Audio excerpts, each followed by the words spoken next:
The village in it with a map and a plan. No place too tiny for this determined man. Crossing the counties one by one, he'll see in every English corner a bit of history.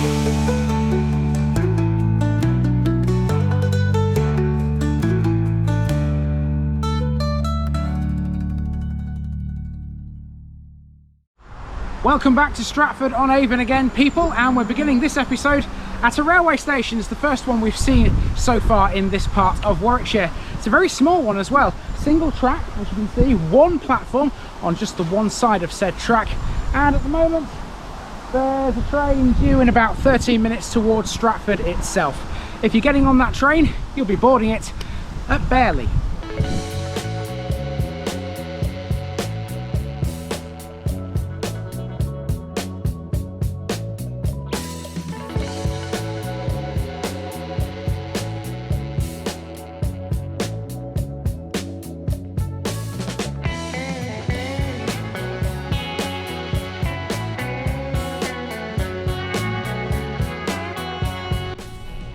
Bearley, Fort Clearing. Round 4 in Stratford brings us to a village that surprised us. As you know, I do a lot of research into these villages before I even get to them. A lot of the time what I find is great, and the internet is able to give me a good impression of what I'll see. Sometimes though, it lets me down, and in the case of this one, it failed spectacularly to tell me about a major feature, a famous grave. This is Bearley, which is often pronounced Bearley, depending on where you come from. Some say Bearley, some say Bearley, but either way, it's a village about 8 miles north of Stratford. It's bounded to the north by Wootton Warren, to the east by Snitterfield, and to the south and west by Aston Cantlow. The western boundary is formed by a stream running out of Edston Lake. The name is first recorded as Bearley in the Domesday Book and means woodland clearing near a fortified place. In keeping with these rich wine-producing areas of Warwickshire, Bearley used to have a vineyard, a 3-acre family-run plot that produced white, rosé and red English wines. It was established in 2005 and won numerous regional and national awards, including the best red wine in Mercia. There's limited local employment here otherwise. Most of the working population have jobs further afield in Stratford, Redditch, Birmingham and Coventry. The village shop and post office closed in 2001 and the nearest facilities are in Snitterfield today. Coming here though should be a mission if you're a Potterhead. Let's go and see why. We start our walk today at Bearley railway station in the westernmost portion of the village. This is perhaps one of the smallest stations we've ever seen. It consists of a single platform served by a single track line between Leamington Spa and Stratford. The station opened in 1860 as part of the Stratford-upon-Avon Railway's Hatton to Stratford branch line.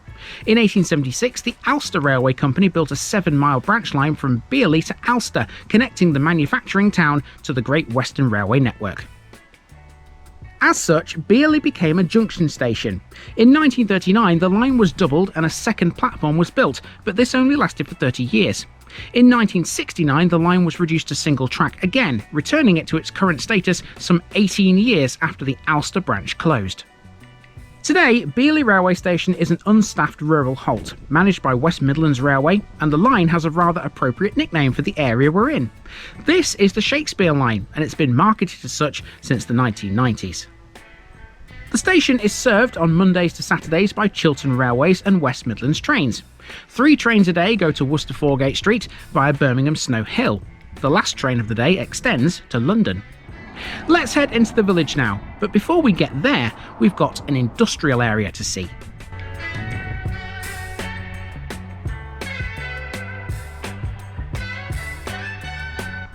It might not look anything massively important now, but this area used to be thriving. You're looking at the site of Bearley Mill, a modern building which began life as the Milk Marketing Board's grass drying centre in 1948. It's now a country shop. Once grass had been dried here, it was returned to local farms in bales for animal feed. This was in response to the government requiring the Milk Marketing Board to increase the output of the nation's dairy herd in the aftermath of World War II. In the 1980s, they ran their most famous advert of all time, Accrington Stanley. Who are they?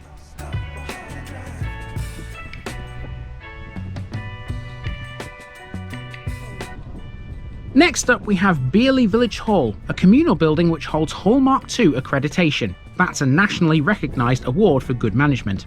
This light and airy village hall is available to hire for a range of different events and private functions, comfortably catering for up to 100 people. Like many other rural villages that are within commuting distance of large cities, Bearley has become a dormitory village for many residents, but the village hall still plays a key role in everyday life.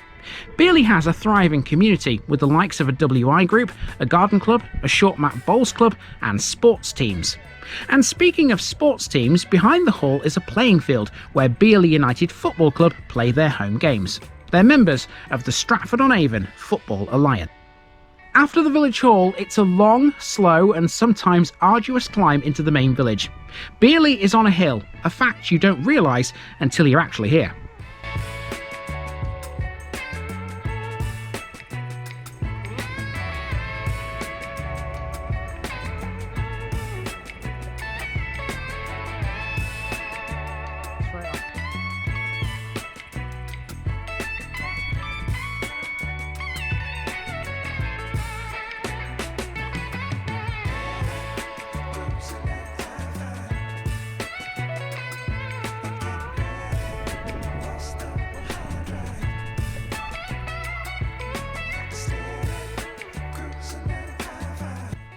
Almost at the top of the hill, next we have Ash Lane to the right.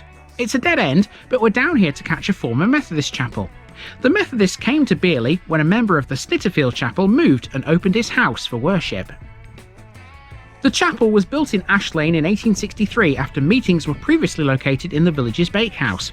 It had a well-attended Sunday school until the 1950s and 60s, but closed in 1976 and was converted into a private house.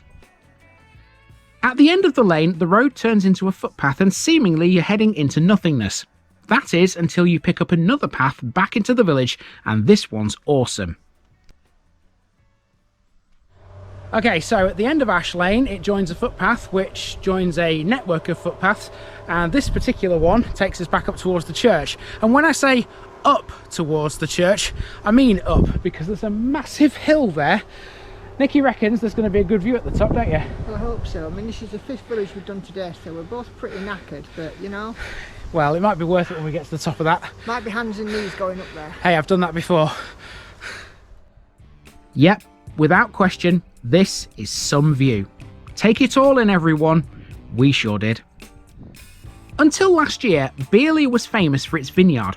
It was planted in 2005 on a 3-acre site that was previously used as the village's cricket ground and part of the former RAF Snitterfield. However, in October 2023, the vineyard announced it was closing and retiring from winemaking and grape growing. That fact would have you believe that Bearley now has nothing to make it famous. That's not so. To understand why it's still a famous little village, we need to be in the churchyard. This is the grave of Richard Griffiths. Born in 1947 in Thornaby-on-Tees near Middlesbrough, he's best remembered for playing the part of Harry Potter's magic-denying, drill-selling, short-tempered uncle, Vernon Dursley, in the Warner Brothers film adaptations of J.K. Rowling's novels. He died in 2013, aged 65, following complications after heart surgery. His acting career went far further than the Harry Potter films. Many will likely remember Griffiths as Inspector Henry Crabbe, the disillusioned policeman and pie chef extraordinaire in the comedy-drama series Pie in the Sky. So Andy said to me, we've come in the wrong way to this cemetery, and I said, okay, well, let's go find the entrance. We should have come in. And as I'm wandering up this section of the graveyard, I just happened to see this grave here. Now, for those of you who are Harry Potter fans, you'll know that this is Richard Griffiths, who was Mr. Dursley. Who looked after, in inverted commas, Harry Potter and kept him in the cupboard under the stairs. And it's a bit fortuitous actually that we're here at this time, because just in the last week we have lost Dame Maggie Smith, who was also another Harry Potter actor. And you know, how fortuitous we come across the grave of another actor whilst we are just mourning the loss of one of Britain's most beloved treasures. And this is St Mary's Church, originally built during the medieval period. It's been on its current site for over 800 years. It began its life as a chapel of ease, with rights given to Bordesley Abbey in 1189 and then to the Prior of Wootton Warren in 1221. At the Reformation, these rites passed to King's College, Cambridge. It has a nave with side walls made of early shaly rubble and medieval sandstone courses. It also has a block 12th century doorway in the north wall and a block doorway in the south wall that may be from the 13th century. The bell cote is made of wood and houses 3 bells. One of them is medieval. The whole thing was largely renovated during the 20th century. St Mary's is open every day, and we took full advantage of that fact. We stepped inside for a little look around.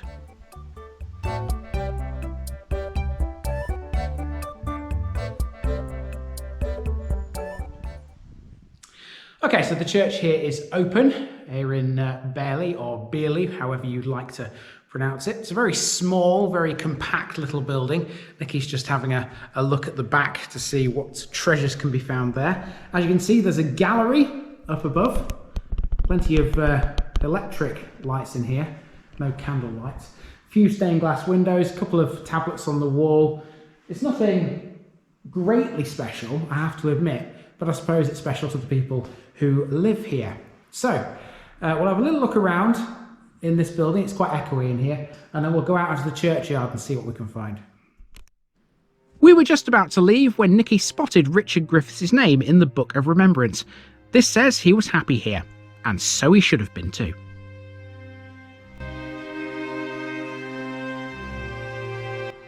Exiting the churchyard, we're now heading for the Manor House up this narrow lane on the other side of the road. The history of the Manor House dates back to the 16th century. Until 1545, the manorial property in Bearley is not described in any surviving document, but in 1576 it would seem it was sold by Bartholomew Hales and his wife Mary. It's been much altered and enlarged since those days, but still has remains of timber frame walls and open timbered ceilings dating from the 16th or 17th century. 3 cottages between the church and the manor house have visible remains of 17th century framing, and one is thatched.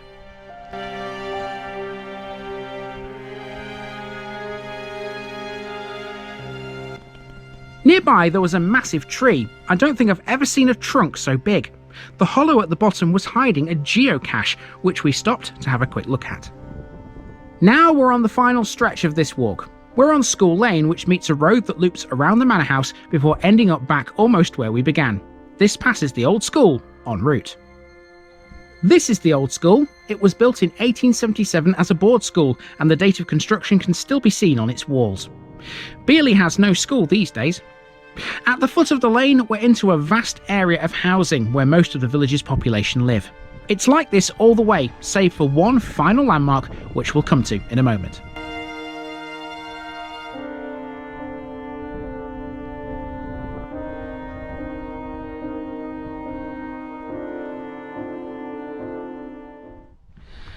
Now, it's not just old housing. This street does have Bearley Park, or Bearley Park, however you want to pronounce it, off to the left. And here it is behind me. You can see we've got a multi-use games play area there. We've got a children's playground with slides and swings and all kinds of other stuff. It's a nice little open space for the residents of this village. I wonder if a certain Vernon Dursley ever brought his kids here to play on the park. Who knows, who knows. Right, what we've got to do now is make our way back to the car, back down towards the mill and the train station, and we're done with another parish in Stratford-on-Avon. Fancy meeting you here. What are you doing at this park? Just hanging out. Waiting for me? Maybe. Are you tired? No, actually I'm not. You know why? Why? Because we found Richard Griffiths. Yeah, kind of. We shot in the arm, you know, just give us some energy again. Yeah. Been cool. Yeah, absolutely it has. But we're not quite done, are we? Nope. We've still got one more to do, haven't we? Yeah. Should we go find it? Yeah. See you tomorrow. In fact, Richard Griffiths wouldn't have taken his kids to Bearley Park. We later learned that he was married, but he had no children. Nonetheless, Bearley Park's a nice spot for all. That's it for this one. We've got one final village left in this Stratford run. See you back here tomorrow as we wrap up the week's work here in Shakespeare's County.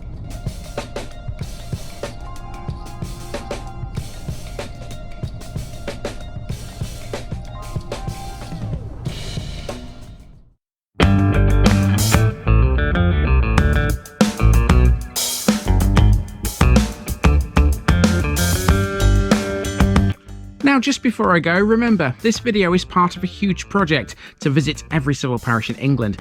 That's more than 10,000.